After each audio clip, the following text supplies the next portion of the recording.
Next time నుంచి నన్ను వదిలి ఎక్కడికి వెళ్ళకు daddy. Please daddy, please daddy.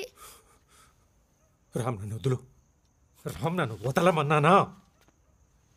అవును, నేను లేనప్పుడు నేను తినను పడుకోను అని పట్టుకుని కూర్చున్నావంట ఎవరి మాట వినకుండా. ఏంట్రా అది? నేను రేపు ఊరికి వెళ్తున్నాను 10 రోజులకి. ఆ 10 రోజులు కూడా ఏమి తినవా? ఏంటి నిన్నే అడిగేది, చెప్పు.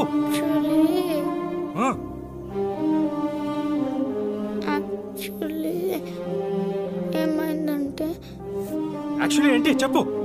ఫీవర్ వస్తుంది, తినకపోతే.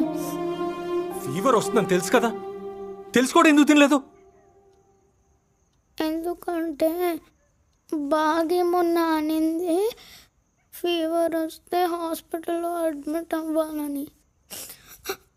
హాస్పిటల్లో అడ్మిట్ అయ్యి